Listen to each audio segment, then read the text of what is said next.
नमस्कार साथियों, स्वागत है आप सभी का हमारे खुराना क्लासेस एप्लीकेशन पर। दोस्तों आज आपके लिए हम पढ़ाएंगे तीसरा गैस पेपर है ये, और सूचना एवं संप्रेषण तकनीकी यानी कंप्यूटर का पेपर है ये, आईसीटी का 10वां पेपर है। वैसे ये अपनी सिलेबस की दृष्टि से पर सूचना संप्रेषण तकनीकी के 2 मॉडल पेपर आपको करवा चुका हूँ, और ये मात्र 20 अंकों का होता है। इसमें पास होने के लिए आपको 8 नंबर चाहिए। बहुत मुश्किल हो जाता है 8 नंबर लाना, और समय सीमा इसको करने की 2 घंटे होती है। 2 घंटे का पेपर होता है मात्र ये। तो चलिएगा शुरुआत करते हैं। और जितने भी विद्यार्थी हमारे इस एप्लीकेशन पर जुड़े हुए हैं वो सब रीट के पात्रता की जो टेस्ट सीरीज़ है एमसीक्यू बैच आप लोगों के लिए चल रहा है, और सब्जेक्ट का टॉपिक वाइज आपको मिल रही है, तो उसको भी आप लोग है ना डेमो देख करके और तुरंत ज्वाइन कर लें। शुरुआत करते हैं। पहला question, cell phone aided learning योजना जून 2011 में किस जिले से शुरू की गई थी? राजस्थान की बात की जा रही है। तो जून 2011 में सबसे पहले सेल फोन एडेड लर्निंग जो योजना है वो बीकानेर जिले से शुरू की गई थी। अगला है, रेखीय अभिक्रमित अनुदेशन के प्रतिपादक कौन है? साथियों इसके प्रतिपादक हैं BF स्किनर साहब, जिन्होंने अनुकूलित क्रिया का सिद्धांत दिया था साथियों चूहों पर प्रयोग करके। ठीक है, ये आप लोगों को ध्यान रखना है। अगला है, क्रिया प्रसूत अनुबंधन सिद्धांत नाम दिया था इन्होंने। कौन सा सिद्धांत? क्रिया प्रसूत अनुबंधन सिद्धांत किस पर आधारित है? रेखीय अभिक्रमित अनुदेशन पर आधारित है। ओके। अगला है, GUI का पूरा नाम क्या है? तो GUI का पूरा नाम है ग्राफिकल यूजर इंटरफेस। ध्यान रखना पूरा नाम ग्राफिकल यूजर इंटरफेस। नेक्स्ट है, निम्न में से कौन सा ब्राउज़र नहीं है? तो ब्राउज़र कौन सा नहीं है? ओपन इंटरनेट, ये ब्राउज़र का नाम नहीं है। बाकी देखो, इंटरनेट एक्सप्लोरर ये भी ब्राउज़र है। गूगल क्रोम मोबाइल में देखा होगा, ये भी क्या है? ब्राउज़र है। मोजिला फायरफॉक्स पहले चलता था, ये भी एक ब्राउज़र था। लेकिन ओपन इंटरनेट ये कोई ब्राउज़र सर्विस नहीं है, ध्यान रखना। नेक्स्ट हम बात करते हैं, पॉडकास्ट क्या है? पॉडकास्ट क्या है? तो पॉडकास्ट एक डिजिटल मीडिया सामग्री है जिसमें ऑडियो, वीडियो, रेडियो तथा PDF आदि शामिल होते हैं। इसके द्वारा सूचना हम एक साथ कई व्यक्तियों तक प्राप्त कर सकते हैं, भेज सकते हैं। नेक्स्ट हमारा क्वेश्चन है, इंटरेक्टिव व्हाइट बोर्ड क्या होता है? इंटरेक्टिव व्हाइट बोर्ड देखेंगे, यह एक वृहद आकार का अंतःक्रिया उपकरण है जो कंप्यूटर से जुड़ा रहता है। यह कंप्यूटर के डेस्कटॉप को एक बोर्ड की सतह पर प्रक्षेपित करता है, जहां उपयोग करने वाला एक पेन या उंगली या फिर अन्य साधन के द्वारा कंप्यूटर को क्या करता है? कंट्रोल करता है। यह बोर्ड की किसी भी दीवार पर या किसी स्टैंड के सहारे स्थापित किया जाता है। अगला क्वेश्चन है हमारा 7वां, डेस्कटॉप किसे कहते हैं? इसके 4 प्रमुख घटक कौन कौन से हैं? तो डेस्कटॉप आप लोगों ने देखा होगा, जो स्क्रीन होती है ना कंप्यूटर की, वही डेस्कटॉप कहलाता है। बूटिंग के पश्चात कंप्यूटर के मॉनिटर पर दिखाई देने वाली जो स्थिर स्क्रीन होती है ना, उसको हम डेस्कटॉप कहते हैं। और इसके 4 घटक हैं। इसमें एक तो होता है आइकॉन, जिसको हम ऐप के नाम से जानते हैं, एप्लीकेशन जो होता है ना उसको आइकन बोलते हैं। नीचे टास्क बार होता है, उसका पूरा थीम होता है बैकग्राउंड। और एक होता है एक्टिव विंडो, जिस विंडो से वो वर्क कर रहा है। ठीक है, 4 इसके टूल्स हैं, घटक। अगला बात करते हैं हम, 8वां क्वेश्चन है, वाईफाई का पूरा नाम। तो वाईफाई का पूरा नाम है साथियों वायरलेस फिडेलिटी। क्या नाम है इसका? Wireless Fidelity. वायरलेस से लिख लिया WI और फिडेलिटी से लिख लिया FI, तो वाईफाई बन गया। सुन लो आज पूरा नाम। ब्लूटूथ का नामकरण किसके नाम पर किया गया था? आप लोगों ने ब्लूटूथ जो आप लोग कानों में लगाते हो ना, ठीक है, तो वही ब्लूटूथ जो है, ये ब्लूटूथ नाम कहाँ से लिया गया? तो 10वीं शताब्दी में एक डेनमार्क के राजा थे जिसका नाम था हेराल्ड ब्लूटूथ, उसी के नाम पर इसका नाम रखा गया था ब्लूटूथ। ध्यान रखना भाई। अब क्यों रखा गया था इसका तो रीज़न पता नहीं है, पर उनका नाम था राजा हेराल्ड ब्लूटूथ, जो डेनमार्क के किंग थे 10वीं शताब्दी में, और उन्हीं के नाम पर ब्लूटूथ का ये सर्विस जो है रखा गया, इस उपकरण का नाम। अगला है 10वां क्वेश्चन, कंप्यूटर सहायक अनुदेशन के प्रमुख प्रकार कौन कौन से हैं? तो आपको ध्यान रखना है प्रमुख प्रकार कौन कौन से हैं। ड्रिल एंड प्रैक्टिस पहला प्रकार, इसके अंतर्गत विद्यार्थी को शिक्षण कौशलों पर निरंतर अभ्यास के अवसर प्रदान किए जाते हैं, वो है आपका ड्रिल एंड प्रैक्टिस। उसके बाद है ट्यूटोरियल्स, इसके अंतर्गत विद्यार्थी को सूचनाओं का प्रस्तुतिकरण किया जाता है। उसके बाद है खेल, खेल जो सॉफ्टवेयर होता है उसके माध्यम से विद्यार्थी विषय वस्तु में अधिक से अधिक अंक ला सकता है। नेक्स्ट है उपकरण, जिसको हम टूल्स के नाम से जानते हैं। अनुकरणीय सॉफ्टवेयरों के माध्यम से विद्यार्थियों को जीवंतता तथा वास्तविक जीवन से लगभग परिचित करवा हम सकते हैं। अगला है खोज। ठीक है, विद्यार्थी को एक विषय वस्तु से संबंधित खोज करने की चुनौती देते हैं, जैसे संकलन, विश्लेषण, तुलना, मूल्यांकन आदि। अथवा में आपका क्वेश्चन है वेव थीम क्या है, इसकी प्रकृति का उल्लेख करो। वेव थीम क्या है? वेव थीम की प्रकृति का उल्लेख आपको पढ़ के जाना है अपनी सीरीज में से। सीरीज भी आपको यहाँ पर दी गई है इसी कोर्स के अंतर्गत। उसके बाद में 11वां क्वेश्चन है दल शिक्षण यानी टीम टीचिंग के कौन कौन से सिद्धांत होते हैं, उनके नाम आपको लिखने हैं। केवल नाम पूछा गया है यहाँ पर, तो नाम देखेंगे कक्षा के आकार व संरचना का सिद्धांत, पहला सिद्धांत ये है।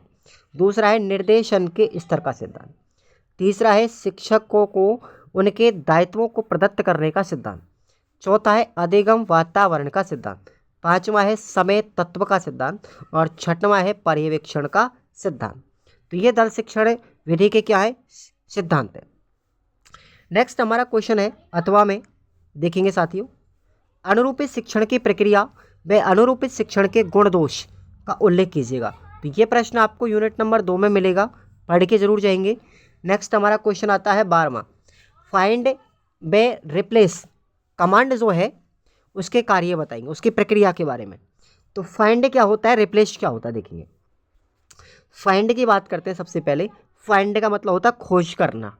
दस्तावेज में किसी भी शब्द को हम एक इस विकल्प के द्वारा ढूंढ सकते हैं। जैसे कोई पीडीएफ हुई और पीडीएफ में आपको रोल नंबर दिए गए हैं, तो आपको कोई रोल नंबर सर्च करना है तो ऊपर आपको एक सर्च बार मिलेगा, उसमें आप लोग उस रोल नंबर को डालेंगे ना, तो वो होता है आपका फाइंड बॉक्स, इसको हम बोलते हैं सर्च बार। उसके बाद में है रिप्लेस। इस विकल्प के द्वारा शब्द को ढूंढ करके किसी अन्य शब्द से हम बदल सकते हैं।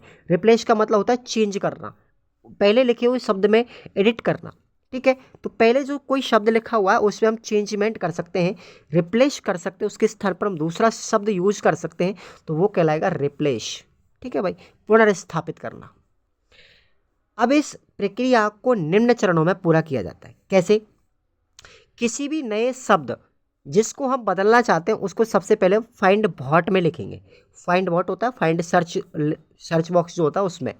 अगर आपको एक एक शब्दों को बदलना है तो पहले रिप्लेस के बटन पर क्लिक करेंगे, अथवा उसके सारे शब्दों को अगर एक साथ बदलना है तो रिप्लेस ऑल पर क्लिक करके उसको डिलीट कर देंगे, फिर नाम लिखेंगे। मोर विकल्प की सहायता से आप यह निर्धारित भी कर सकते हैं कि डॉक्यूमेंट में आप किस तरह खोजना चाहते हैं। साधारणतः इसमें फाइंड ऑल या ओनली वर्ड विकल्प की सहायता से हम शब्दों को ढूंढ सकते हैं।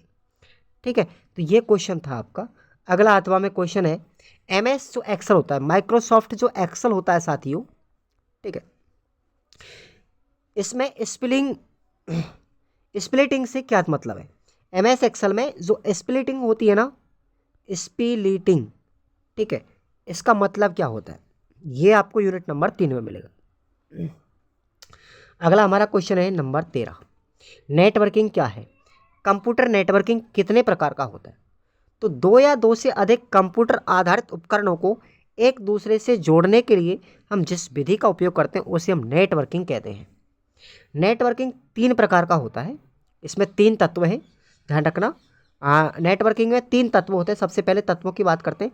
एक तो होता है सेंडर, जो हमें नेटवर्क भेजता है। एक होता है संदेश ले जाने वाला, जो मीडियम जिसके माध्यम से वो भेज रहे हैं, ठीक है। और एक होता है रिसीवर, उस संदेश को प्राप्त करने वाला। और ये नेटवर्किंग जो कंप्यूटर नेटवर्किंग है वो 3 प्रकार का होता है। इनको आप लोग याद रखना, ऑब्जेक्ट में पूछ सकता है। ये 3 ही प्रकार का है, चौथा कोई प्रकार नहीं होता। पहला है लेन, जिसको हम लोकल एरिया नेटवर्क बोलते हैं। दूसरा है मेन, मेट्रोपॉलिटन एरिया नेटवर्क होता है। और तीसरा है बेन, ठीक है, ये होता है वाइड एरिया नेटवर्क। इसके अलावा कोई भी नेटवर्क का प्रकार नहीं है। अगर इसके अलावा कोई भी ऑप्शन में दिया गया है तो वो गलत होगा, ठीक है। अथवा में आपका क्वेश्चन है नेटवर्किंग से होने वाले लाभ तथा ईमेल के विभिन्न जो घटक हैं उनका उल्लेख आपको करना है। तो सबसे पहले आपको नेटवर्क से कौन कौन से लाभ होते हैं और ईमेल के कौन कौन से घटक होते हैं, तो ये प्रश्न आपको पढ़ के जाना है यूनिट नंबर 4 से, ठीक है भाई। अथवा में आपका फिर आपका क्वेश्चन आता है नंबर 14, 5E मॉडल क्या है, इसके विभिन्न चरण कौन कौन से? 5E मॉडल, ठीक है। तो 5E मॉडल जो है वो अधिगम के रचनात्मक उपागम पर आधारित एक अनुदेशात्मक मॉडल है। पूछ सकता है कि 5E मॉडल किस पर आधारित है, तो रचनात्मक उपागम पर। इसके अनुसार अधिगमकर्ता नवीन विचारों का सृजन पुराने विचारों पर आधारित होता है। 5E मॉडल का उपयोग सभी उम्र के विद्यार्थियों को बालक, युवा, वयस्क आदि को अनुदेशन देने में किया जा सकता है। इसमें अध्यापक एक सुविधा प्रदाता के रूप में काम करता है, केवल मॉनिटरिंग के रूप में काम करता है, तथा अधिगमकर्ता विद्यार्थी का ज्ञान प्राप्ति हेतु सभी परिस्थितियों पर पूर्ण नियंत्रण भी होता है। अब इसके चरणों की बात करें हम 5E मॉडल के, तो इसमें 5 चरण है, आपको पता है 5 चरणों में होती प्रक्रिया पूरी। तो कैसे है, सबसे पहले पहला पॉइंट आता है, पहला स्टेप है व्यस्त रखना। दूसरा पॉइंट कौन सा आता है, अन्वेषण, ठीक है। तीसरा स्टेप है वर्णन करना। चौथा स्टेप है विस्तारीकरण। पांचवा है मूल्यांकन। और फिर दोबारा से ये आ जाएगा नंबर 1 पर व्यस्त रखना। तो ये सर्कल आपका चलता रहता है ऑल ओवर, ठीक है भाई, चक्र। अथवा में आपका प्रश्न है कंप्यूटर सहायक अनुदेशन, ठीक है, कंप्यूटर, ठीक है, एडेड इंस्ट्रक्शन जिसको हम बोलते हैं। तो ये कंप्यूटर सहायक अनुदेशन है, ये क्या होता है, शिक्षा के क्षेत्र में इसका क्या महत्व है, तो ये प्रश्न भी पढ़ के जाएंगे। 15 नंबर क्वेश्चन है हमारा, समावेशी शिक्षा से आप क्या समझते हैं? कई सारे पेपरों में आपको मिलती है, पहले पेपर में मिलेगी, दूसरे पेपर में भी है क्वेश्चन, तो कई जगह आपको मिलेगा। तो समावेशी शिक्षा से आप क्या समझते हैं? श्रवण संबंधी नियोग्यताओं के निवारण के लिए या निराकरण के लिए आप कौन कौन से उपकरणों का प्रयोग करेंगे? तो आपसे पूछ सकता है श्रवण संबंधी के अलावा कि भाई जो व्यक्ति देख नहीं सकते उनके लिए कौन कौन से उपकरण, उनका निवारण कैसे करेंगे? तो मैंने आपको श्रवण संबंधी बता दिया, ठीक है। तो देखेंगे सबसे पहले समावेशी शिक्षा। समाज में विभिन्न रूप में सक्षम बच्चों को विद्यालय में अन्य विशेष योग्य बच्चों के साथ में शिक्षा को देना ही समावेशी शिक्षा कहलाता है। समावेशी का मतलब है, साफ साफ शब्दों में कहें तो जो जनरल बच्चे होते हैं ना, उनके साथ फिजिकल हैंडीकैप बच्चों को भी समान रूप से शिक्षा देना। श्रवण संबंधी बच्चों के लिए निम्न प्रकार के उपकरण काम में लेते हैं, जैसे हियरिंग एड। क्या बोलेंगे? Hearing aid. इसका उपयोग कान में आवाज़ को बढ़ाने के लिए किया जाता है, आवाज़ के संवर्धन में, आवाज़ ठीक से वो विद्यार्थी सुन सके, है ना जी। आगे बात करते हैं। दूसरा उपकरण है इंफ्रारेड। इंफ्रारेड का उपयोग, इसमें प्रकाश की किरणों का उपयोग करके आवाज़ को प्रकाश संवेदी रिसीवर तक संचारित किया जाता है। फिर ये संकेत पूरे कमरे में या फिर विशेष ग्राही तक पहुंचाया जाता है, जिससे वो आसानी से आवाज़ को सुन लेता है। तीसरा उपकरण क्या काम में लेंगे? कंप्यूटर या वेबकैम। कंप्यूटर या वेबकैम का उपयोग इंटरनेट की सहायता से करके हम श्रवण संबंधी समस्या वाले इसका उपयोग दूसरों के साथ बातचीत करने में कर सकते हैं, जिससे वे सांकेतिक भाषा का प्रयोग कर सकें। उसके बाद हम स्मार्ट बोर्ड भी काम में लेते हैं। इंटरेक्टिव टच स्क्रीन, कुछ स्मार्ट बोर्ड जो होते हैं उनको भी काम में लिया जा सकता है। उसके बाद डिजिटल पेन भी हम काम में लेते हैं, हाथ से लिखी हुई सामग्री को कंप्यूटर पर सुरक्षित करने के लिए। कैप्शन माइक्रोफोन भी यूज करते हैं, इसके द्वारा वक्ता के द्वारा जो बोले गए शब्द हैं उनको स्पीच रिकॉग्नाइजेशन यानी कि बोले गए शब्दों को पहचानने के लिए या टेक्स्ट कैप्शन में बदलने के लिए आप लोगों को इसका उपयोग करते हैं। आप लोग मोबाइल में जब गाने सुनते होंगे तो उसके नीचे कैप्शन का ऑप्शन आता है ऊपर की साइड, तो यहाँ पर जो मूवी चलती है या कोई सॉन्ग चलता है तो वो शब्दों में लिखा हुआ आता है हिंदी इंग्लिश में, वो कैप्शन होता है। सीसी जिसको हम बोलते हैं, सीसी का एक ऑप्शन होता है ऊपर मोबाइल में, यहाँ वही है ये। अथवा में आपका क्वेश्चन है एडगर डेल के अनुभव शंकु को विस्तार पूर्वक बताइए। तो ये प्रश्न यूनिट नंबर 2 में मिलेगा। और एडगर डेल का जो शंकु अनुभव है साथियों, ये आपके ऊपर वाले 9 पेपर जो आपको पता है ना, उनमें भी है ये क्वेश्चन। दल शिक्षण की प्रक्रिया को समझाइए, ठीक है, और इसके गुण और दोष लिखेंगे, ठीक है। तो ये प्रश्न भी यूनिट नंबर 2 में मिलेगा। दल शिक्षण मैंने पढ़ा दिया है ऑलरेडी पहले वाले पेपरों में। और अंतिम प्रश्न है आपका, कंप्यूटर के विभिन्न भाग कौन कौन से हैं? तो कंप्यूटर के विभिन्न भाग देखेंगे, बात करें 4 भाग हैं कंप्यूटर के। पहला इनपुट यूनिट, ठीक है, इनपुट डिवाइस जो होती है इनमें क्या होते हैं, इनकी सहायता से उपयोगकर्ता डेटा कंप्यूटर को प्रदान करता है। अंदर बाहर से हम डेटा देंगे कंप्यूटर को, और यह इकाई उपयोगकर्ता के द्वारा दिए गए निर्देशों को मशीन के समझने योग्य भाषा में परिवर्तित करती है। इनपुट के लिए सबसे उपयुक्त डिवाइस कौन सी है? कीबोर्ड या माउस, ठीक है। इसके अलावा भी और है, जैसे track ball, light pen, joystick, scanner, mic. आपसे पूछा जा सकता है 1 नंबर में भी निम्न में से, या फिर आपसे पूछेगा कि इनपुट डिवाइस कौन कौन सी हैं, तो keyboard, mouse, track ball, light pen, joystick, scanner और माइक, ये सब है इनपुट डिवाइस। उसके बाद कंप्यूटर में आती है स्टोरेज, जिसको हम मेमोरी के नाम से जानते हैं। डेटा जैसे कंप्यूटर सिस्टम में जाता है या प्रवेश करता है तो सर्वप्रथम वह स्टोरेज यूनिट में इकट्ठा हो जाता है तथा प्रक्रिया के बाद ज्ञात वांछित परिणाम भी स्टोरेज यूनिट में इकट्ठे हो जाते हैं, संग्रहित हो जाते हैं, किंतु यह अस्थायी होते हैं। स्टोरेज इसमें 2 प्रकार की होती है, एक तो होती है प्राथमिक और दूसरी होती है द्वितीयक।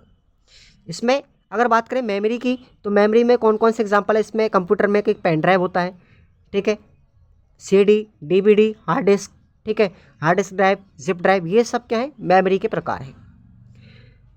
उसके बाद है सेंट्रल प्रोसेसिंग यूनिट, सीपीयू होता है कंप्यूटर के अंदर, और सीपीयू कंप्यूटर का एक मस्तिष्क कहलाता है, और इसमें भी 2 प्रकार से बांटी जाती है। सीपीयू के 2 भाग होते हैं इसमें, एक तो होता है एएलयू, अर्थमेटिक लॉजिकल यूनिट, इसका पूरा नाम है अंकीय व तार्किक इकाई, अर्थमेटिक लॉजिकल यूनिट, और दूसरी होती है कंट्रोल यूनिट, इसको हम नियंत्रण इकाई के नाम से। तो सीपीयू को 2 भागों में बांटा गया है, ध्यान रखेंगे।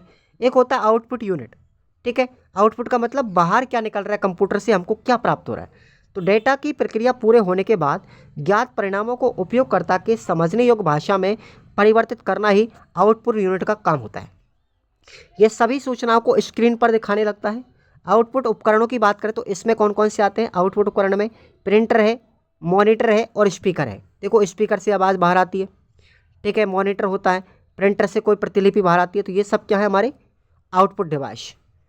आगे बात करते हैं, अथवा प्रश्न है अंतिम, कंप्यूटर के गुण कौन कौन से हैं और दोष कौन कौन से। कंप्यूटर के गुण और दोषों को आपको लिखना है, यूनिट नंबर 3 का क्वेश्चन है, तो ध्यान रखिएगा। आपको ये कंप्लीट आपके कोर्स होता है आपके लिए। सभी को बहुत बहुत बधाइयाँ हो साथियों, अच्छे से पढ़ के जाएंगे आप लोग रिवीजन करके, और बेस्ट ऑफ लक।